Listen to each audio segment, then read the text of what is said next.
Dengan apa? Dengan pengendalian kadar gula darah.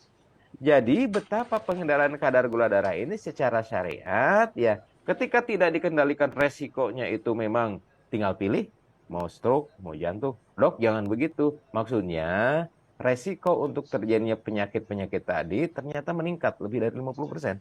Dan sebaliknya ketika gula darah itu dikendalikan, maka sebagian besar resiko-resiko besar tadi itu bisa diturunkan. Lu turunnya itu lebih dari setengahnya lagi. Artinya ibu bapak semua, ini perlu penyadaran dari kita ya, bahwa yang mempunyai risiko penyakit stroke jantung terkait dengan gula darah ternyata bisa diturunkan lebih dari setengahnya. Oke? Nah, sekarang bagaimana cara menurunkannya? Baik, sebelum kita masuk pada cara menurunkannya, saya akan coba ulas banyak penelitian di sini.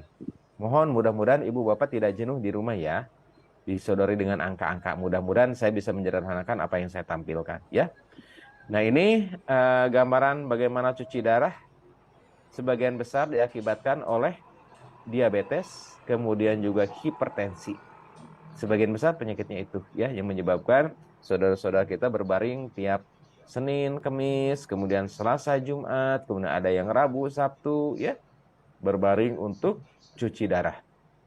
Dan ini yang sahabat-sahabat kita yang menderita luka pada kaki, ulkus diabetikum sampai pada gangren sehingga berujung pada harus dilakukan amputasi, begitu ya. Nah, ini kalau kita lihat pembuluh darah yang normal ya. Ini kalau kita lihat pembuluh darah yang diabetes mengalami penebalan seperti ini. Dampaknya termasuk nih pada pembuluh darah kecil, pada pembuluh darah besar, pada saraf dan lain sebagainya yang mengakibatkan hal-hal tadi ya.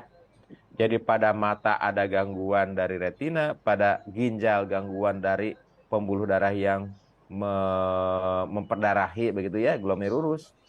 Kemudian juga pada saraf menyebabkan adanya neuropati. Neuropati itu seperti baal-baal, kesemutan dan sebagainya. Pada kaki menyebabkan gangguan pembuluh darah sehingga sebagian dari pembuluh darah di kaki itu tertutup. Akibatnya mati, nekrotik ya, jantung dan otak. Nah, ibu bapak semua, kalau kita lihat datanya, data diabetes di berbagai negara ini memang jumlahnya beragam ya. Ini kita bisa lihat negara-negara yang menderita diabetes begitu ya.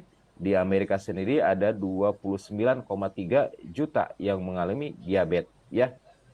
Nah, ibu bapak semua, harapannya adalah nih, ini clue-nya pada pagi hari ini, ibu bapak semua. Harapannya adalah ternyata ada sebuah penelitian yang menyatakan bahwa 73% diabetes itu bisa dikendalikan kadar gula darahnya itu dengan pengaturan pola makan. 73%. Ini suatu angka yang besar, ibu bapak semua. Jadi sebagian besar diabetes itu sebetulnya dengan mengendalikan dengan pengendalian makanan, dengan pengaturan makanan, 73% itu bisa dikendalikan. Ini sebuah angka yang sangat besar. Jadi kalau misalnya ada sebuah penyakit, sebagian besar bisa dikendalikan bukan dengan obat, inilah termasuk hipertensi. Hipertensi juga pengaruh dari makanan itu sangat besar. Makanya pada beberapa kesempatan pengendalian gula darah yang pertama itu bukan dengan obat ya, kecuali dalam keadaan darurat ya. Jangan juga a priori terhadap obat, saya mau mengendalikan dengan makanan aja. Nggak mau suntik insulin, nggak mau dengan menggunakan obat. Ketika kegawat daruratan terjadi, yang bisa menurunkan kadar gula darah dengan segera adalah insulin, maka patuhlah pada advis para dokter. Kenapa? Insulin juga itu diperuntukkan sebagai salah satu wasilah untuk menolong kita, begitu ya. Nah, kalau kita lihat nih, bagaimana makanan yang tersebar di negara-negara di dunia ini ya.